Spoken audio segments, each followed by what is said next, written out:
Hi everyone, it's me Arden Lee, and in today's video we're going to be talking about the topic of making new friends.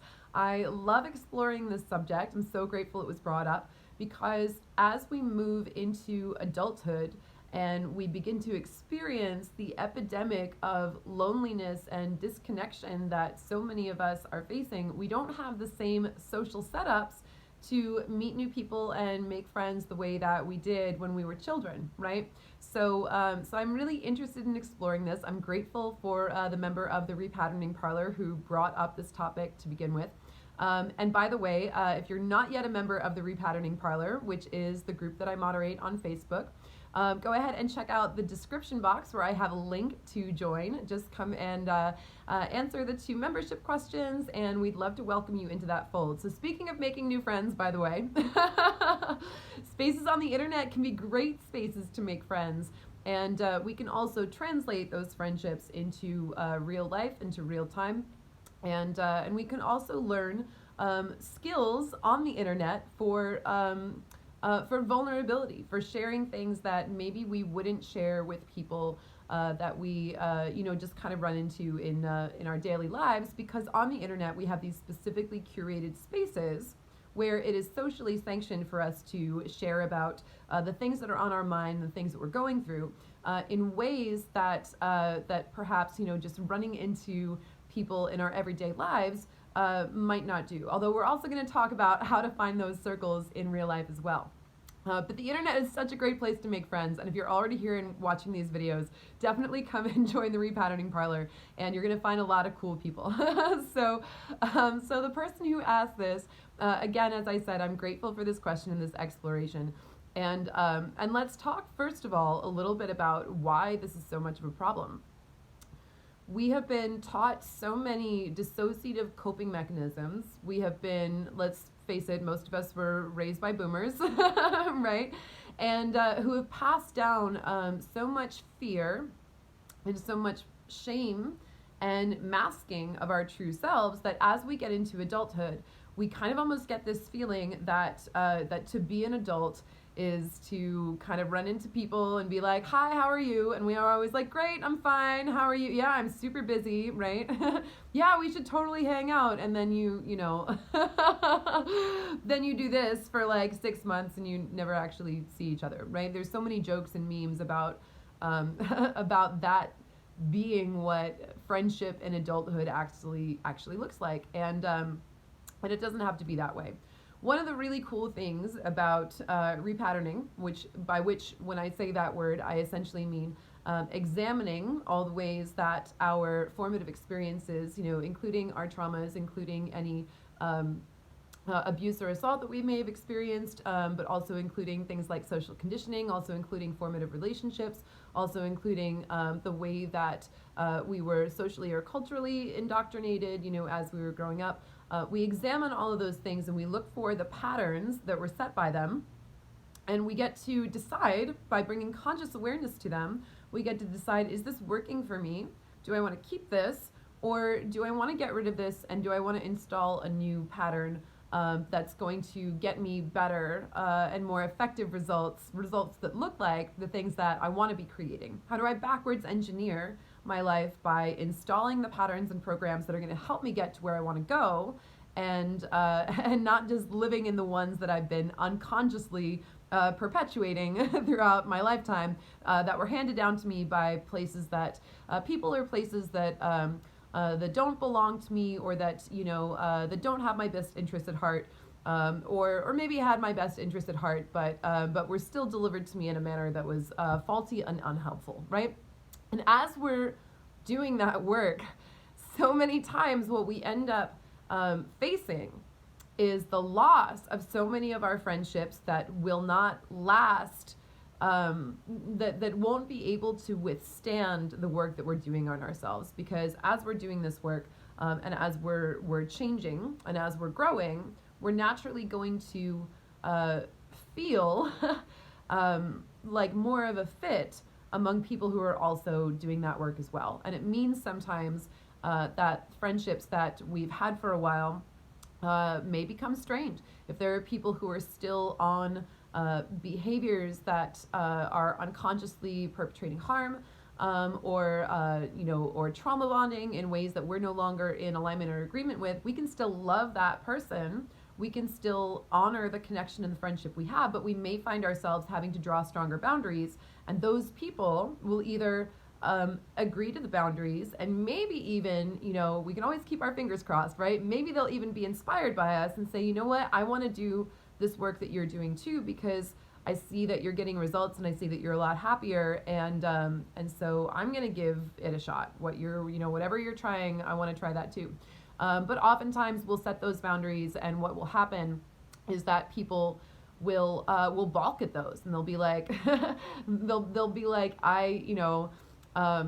but we've been friends for so long, or this has always been okay in the past, why isn't it also okay now, right? You let me get away with all this crap for as long as we've known each other, and now all of a sudden you have different standards. I'm gonna have some feelings about that, or I'm gonna be angry, right? So we often find ourselves kind of having to make new friends anyway.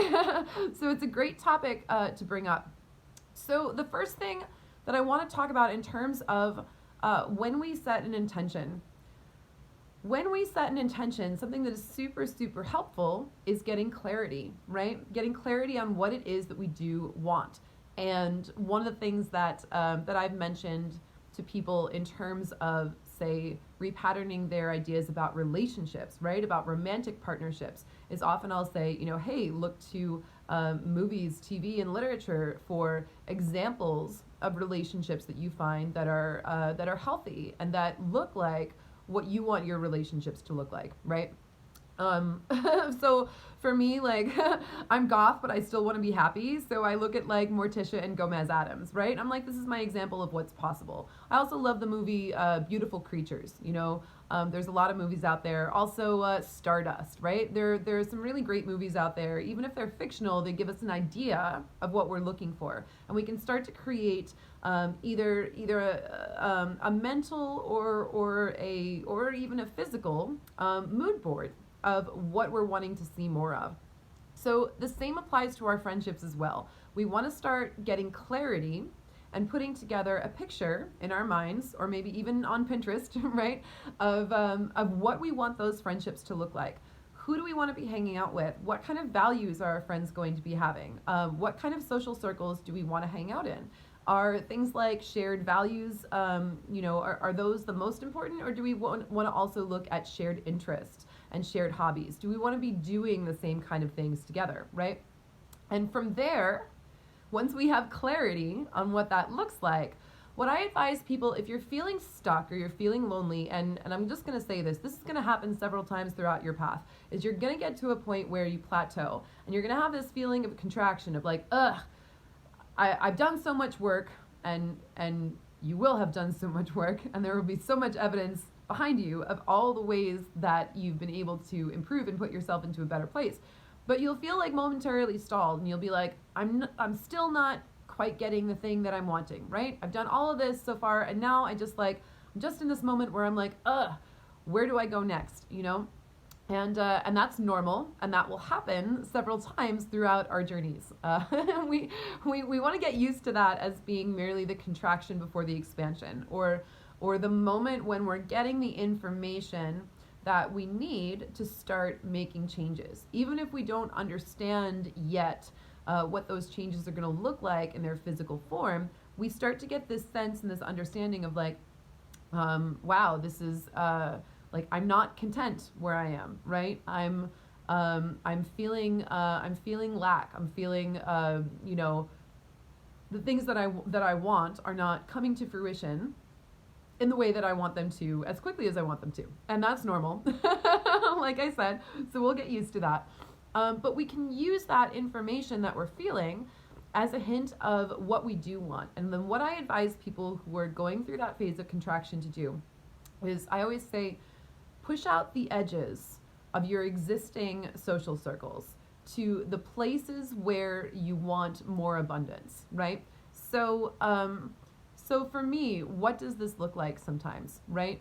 Sometimes when I get into this particular place, or I'm feeling, maybe I'm feeling unacknowledged, or I'm feeling like my work isn't out there as much as I want it to be, or or I'm feeling like in the music industry especially, right? I have a band, Arden and the Wolves, and it's the thing I love most in the world. And and creating, I'm putting so much effort behind songwriting and production, all the expense and all the effort that all of that entails. Sometimes I can be like, oh, it's not enough yet. It's not enough yet. And so what I do is I find the places where I'm already anchored into those kinds of communities, and I'll hit up like 5 people who that I'm like maybe either friends with or sort of like loose acquaintances with, and I'll just put more effort into that area of my social circle. I'll figure out where is the thing that I'm looking for, what is the kind of connection that I'm looking for more of, and where in my existing spectrum of reality, the reality that I currently see around me, where do I have the most potential to grow and foster and nurture that kind of a connection, right? So there might be someone who maybe we're not super close friends yet, but I've met them and we have each other's numbers, and maybe I'll just hit them up and be like, hey, I'd love to connect more with you. Like, do you want to like get together and have coffee this week, or like share with me what you're working on, or let's have drinks sometime, or whatever. And not everyone is going to respond or whatever. Some people might be super busy, and remember, we are caught up in that pattern of adulthood. Even people that we admire and want to connect with can be stuck in that pattern of that same thing that like, oh yeah, we should hang out sometime, and like doing that perpetually, right? That's kind of like, we joke about that, but that's really, in our society, that's so true for so many just kind of like normal ways of being that we have in our society currently, which is why I'm making this video in part, right? But when we put some effort there and we focus, what we focus on increases. And when we put focus and effort and nurturing there into our friendships, then we're going to find more and more people showing up for us. I also really want to emphasize the importance of throwing events and inviting the people that you know and care about, and then seeing who shows up for you. Because you're going to want friendships that are mutual and reciprocal. So, every year I do at least 1 or 2 dinner parties, and I'll invite people who are, close to me, who, or sometimes I'll invite people that are like maybe new people that I maybe want to get to know better, but I don't feel like I have time to like sit down for coffee with them or whatever. I'm just kind of like, well, come to this group event I'm doing, and let's hang out and let's get to know each other a little bit better there. So I'll do some of that, and then I notice, you guys, like I notice who are the people who show up when I'm doing something, right? Who are the people who are vibing with the things that I'm creating? Chances are those people are going to be the people who are going to be the best kinds of friends for me, right? Because I'm creating something and I'm putting a creation out there, an event of some sort that I'm putting out into the ether. And the people who are aligning with it are the ones who are going to show up. And if they're aligning with what I'm creating, then there's probably a reason for that. There's probably a shared compatibility that we have on some level. If they're showing up for the thing that I think is cool and they think it's cool too, then there's probably going to be some synergy there. And that leads me to the last thing, which is to specifically to go and join communities where people are doing things that you enjoy or that you love. This is what I love about the geek community, by the way. Like, the nerds do this better than anyone else. They have their gaming conventions, their cosplay conventions. They have so many fun events that they go to and are super loud and into what they're doing. And they meet other people with those like-minded interests. So it doesn't have to be, it doesn't have to be nerdery. It doesn't have to be cosplay or D&D, although those communities are really doing that brilliantly. But whatever it is that really makes you feel that state of being in flow, of being in the heart space, of being in your joy, go to those places. And I guarantee you there are going to be people there who are also in the same boat of wanting people that they can connect with and be friends with, even in this era of so much just back and forth texting and nobody ever getting together. So, that's the advice that I have, first of all. Let me quickly recap what I talked about. One is that idea of finding spaces where curated by interest, right? And that can be also online as well. We can practice, going there and being able to share vulnerably the things that we wish we could share with our friends. And because it's sanctioned by that space, we'll naturally be able to do that, and we'll be able to connect with people who are on that level. We also want to get super clear on the kind of friendships that we're looking for, because when we're manifesting anything, seeing something and seeing the ways that it is possible and becoming familiar with the ways that it expresses itself is going to help us to be able to find and attract that within our own energy fields as well. By energy fields, I just mean the reality that's currently around us, right? And third, pushing out on the edges of our social circle towards the places that we want to see more connection and that we want more of, essentially, right? Fostering and nurturing those connections that we may have already existing, but putting our energy and our focus and our attention there, and nurturing those so that they grow and so that we blossom even more into those spaces of our community, right? As we're pushing that edge out, we get to be in the spaces that we're feeling more and more called to by giving our attention and our focus and nurturing and nourishing those relationships that we may lightly have already, but that could use some, perhaps some more attention. And then finally, going to those places, meetups and, and social groups of all kinds that really speak to you and to your individual interests, because you're going to meet people there who are going to have the same interests as you, and you're going to have a lot to talk about, right? So shared interests and also hopefully shared values, right? And that's how you're going to meet people to make new friends. And from there, it's just about nourishing again and nurturing those relationships and those connections so that again, what you nourish is going to grow, right? It's like a plant metaphor. So you put your effort in and you show up to be a friend, and you're going to see that friendship return to you as well. All right, I hope this was helpful, guys, and I'll see you in the next video.